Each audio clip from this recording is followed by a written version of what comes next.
വീട്ടിലെത്തി സങ്കടപ്പെട്ട് നിൽക്കുന്ന രവീന്ദ്രനെ കാണിച്ചാണ് എപ്പിസോഡ് ആരംഭിക്കുന്നത്. തുടർന്ന് ഒരു ബക്കറ്റ് വെള്ളം തലയിൽ കൂടെ ഒഴിക്കുകയും തല തോർത്തുന്ന സച്ചിയോട് രവീന്ദ്രൻ ദേഷ്യപ്പെടുകയും ചെയ്യുന്നു.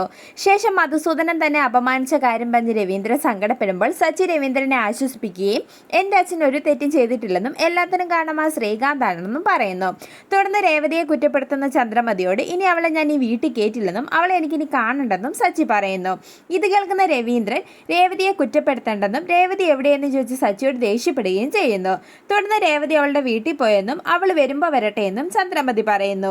ശേഷം എല്ലാവരുടെയും മുമ്പിൽ എനിക്ക് തല കുനിച്ച് നിൽക്കേണ്ടി വന്നില്ലേ എന്ന് ചോദിച്ച് കരഞ്ഞുകൊണ്ട് രവീന്ദ്രൻ അവിടെ നിന്നും പോകുന്നു.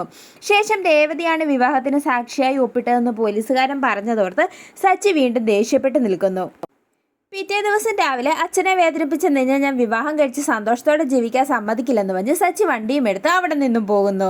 തുടർന്ന് ശ്രീകാന്ത് ഈ വിവാഹക്കാര്യം എന്നോട് പറഞ്ഞിരുന്നെങ്കിൽ ഞാൻ അച്ഛനെ കൊണ്ട് സമ്മതിപ്പിക്കുമായിരുന്നുവെന്ന് ചന്ദ്രമതി സുധിയോട് പറയുന്നു.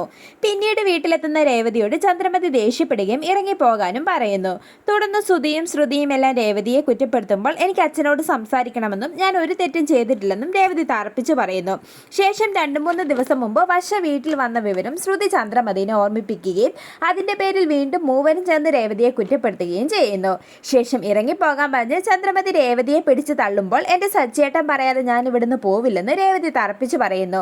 ഇത് കേൾക്കുന്ന ചന്ദ്രമതി സുധിയെ കൊണ്ട് സച്ചിയെ വിളിപ്പിക്കുകയും രേവതി വീട്ടിൽ വന്ന വിവരം പറയുകയും ചെയ്യുന്നു. തുടർന്ന് സച്ചി രേവതിയോട് ദേഷ്യപ്പെടുകയും നീ ആ വീട്ടിൽ നിന്ന് ഇറങ്ങിപ്പോകാനും എനിക്ക് നിന്റെ മുഖം ഇനി കാണണ്ടെന്നും പറയുന്നു.